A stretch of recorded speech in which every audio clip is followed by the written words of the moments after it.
When you talk the honest truth, you must tell the truth.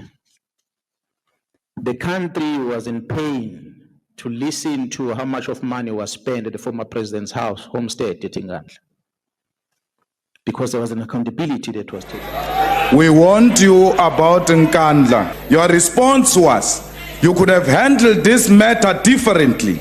You have degenerated further.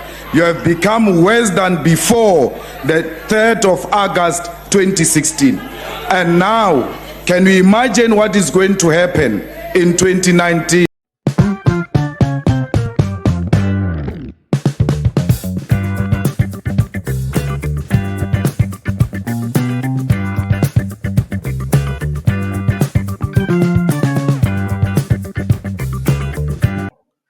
Honorable Chair, honorable members, people will say Mkhwanazi is very insensitive, but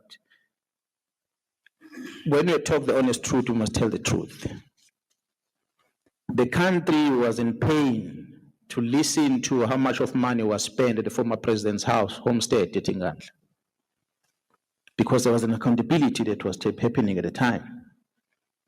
But this government has never paid attention on the amount of expenditure that was incurred by crime intelligence over years. Interrogate that within the Secret Service account, the misuse of the Secret Service account. Obviously, John Standing Committee is supposed to do that. It's disturbing when reports supposed to be presented to such structures to hold people accountable. Nothing happens to it. We are sitting today, the country is in mourning because we lost one of our ambassadors in France. But then ambassador was a minister of police. As you switch on the television and you watch at office, that the member, Mr. Adams, is the one who came with a classified document and presented it before the Inspector General of Intelligence to request Inspector General of Intelligence to conduct investigations on things. The members of IDEC have been frequenting the office of the Inspector General of Intelligence, where things were plotted against these members of crime intelligence. So it's an experience we had with the late former advocate Khadebe, who was an Inspector General of Intelligence 2011-2012, of how that office has been manipulated. These which are referenced to on the 5th of March during my appearance. The similar things are happening today.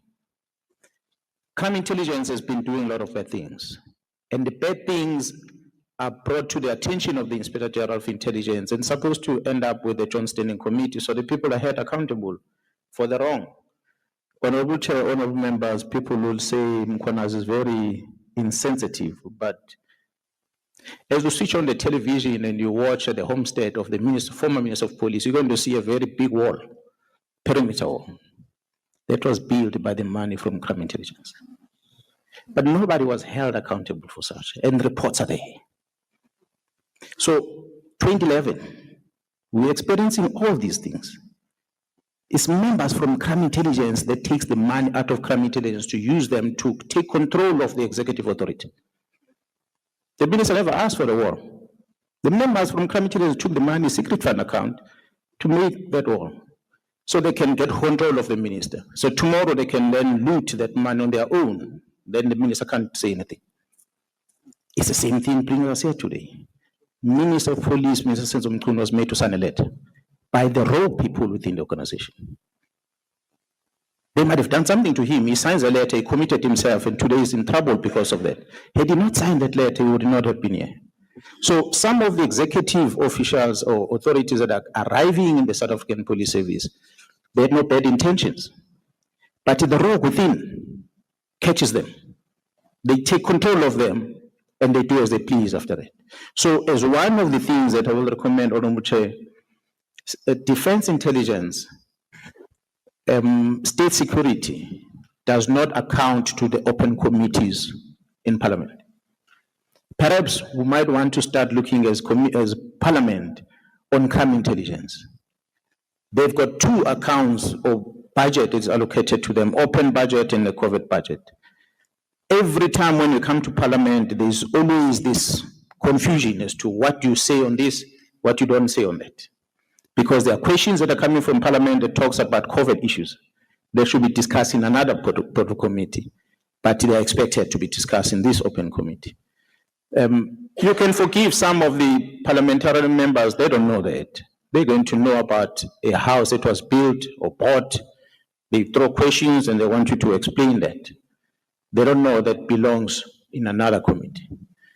Although you have members of the Portfolio Committee of Police who deliberately, knowing, having taken an oath, that they will never divulge the secrets of the state in public. Members that are part of the Joint Standing Committee of Intelligence, who are supposed to keep the secrets there. And if they ask questions, they must ask in that line. They don't ask questions. I mean, if I digress a bit, Commissioner, honorable members, the member of parliament that I referred to before went out in the public and said, no, when I asked these questions, there was no Joint Standing Committee of Intelligence. And the member asked me to apologize in the national TV. I told everyone else that told me about that I will apologize to the honorable member.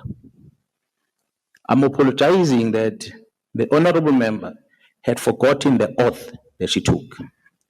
I forgot, I apologize for it. That she took an oath, that oath has got an expiry date according to her. That this one is valid only for the period when the Joint Standing Committee exists. When a Joint Standing Committee doesn't exist, that oath that she took, it expires. The honorable member that forget that she took an oath before South Africans in Parliament not to divulge the secret of government. And she forgot about the oath. I apologize for that she forgot that oath. And she asked the questions in February and the likes. But I must also apologize that the honorable member forgot that in April, May this year, she took an oath as a member of the Joint Standing Committee of Intelligence. But she still comes to the Portfolio Committee of Police and asks questions about the secret fund account. 3 questions that the police had to respond to her and say, sorry, ma'am, this does not belong here. The chairperson of the Portfolio Committee of Police knows that because I did share with him. This I shared because she denied the initial statement. Then I wanted to prove that it didn't only end there. I only made reference to some few things, not all. So there are many examples, Honorable Chair and members, that one can put, but amongst these recommendations that are put in here, one of them that maybe I didn't write is really to interrogate whether is it necessary for crime intelligence to account in an open committee? Perhaps that's where the problem comes from. Because state security don't hear much about this. Not to say things are hunky-dory that side. Defense intelligence don't hear anything about this. But crime intelligence always in the middle. Why?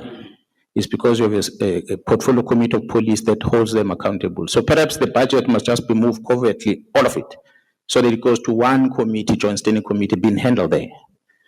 Whether good or bad, but it is regarded as a covert fund completely. So that is one of the additions if I were to include Honorable Chair and Honorable members on these recommendations. But maybe to narrate on some of those that are here, Honorable Chair and members, I had requested on the first one that the South African Police Service senior management, and I hope the honorable members know where the senior managers in the police start from, is brigadiers and higher. Once you become a brigadier and higher, at least there must be a lifestyle audit that is conducted to all of us. And it must not be a once-off thing. And it must not be done by the police. The committee might want to find an independent entity to do that.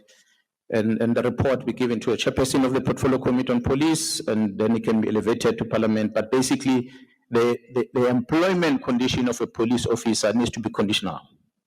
It cannot be just a permanent thing. You come in, you work until you retire at 60, whether you are delivering or not delivering, whether you are rogue or not rogue, you just enjoy salary every single day. We have to review that. So lifestyle audit is what I'm calling for. We all must be subjected to that, so that you get to understand, where does Mkhwanazi get the money to buy the suit? Can he afford it? And many other things that we have as police management. And I will also request that perhaps the committee, ad hoc committee through Parliament, really look at the vetting process or the employment condition in the police, because when, I don't know if one of the members knows the levels of vetting. You have confidential things, you have secret things, you have top secret, and those different levels. It is a given thing to say everyone must be given a top secret, and I don't think it's classified. What is it that this country regards as a top secret? And therefore, who must have access to it? Because the moment you regard something as a top secret, it means something that if you reveal that to the public, it's got a potential of undermining the security of the state. It must be highest level of order that you can get, top secret. So it can't be everyone that gets it. When you come and look at the police, how many people that were expected to get top secret, some of them you really ask yourself a question, is it necessary? Does this person really have to get into the top secret? There's no classification, categorization of this a post level, a post that the person is occupying, and what type of classification must be there. So I think that's a standard that needs to be set. And this vetting to be done prior to the employment of a person. Honorable Chair members, I like what SIU is doing. They vet people coming in, and if they pick up something in between, they're subjected to vetting again. So their risk management in terms of corruption is a little bit better than ours as a South African Police Service. So we might want to learn something from what they do and also adopt the same. So I'm going to invite that perhaps the members assist in terms of reviewing the employment condition of police officers. In the legislation, the DPCI legislation was amended to say any member of the Hawks that comes in must go through this process.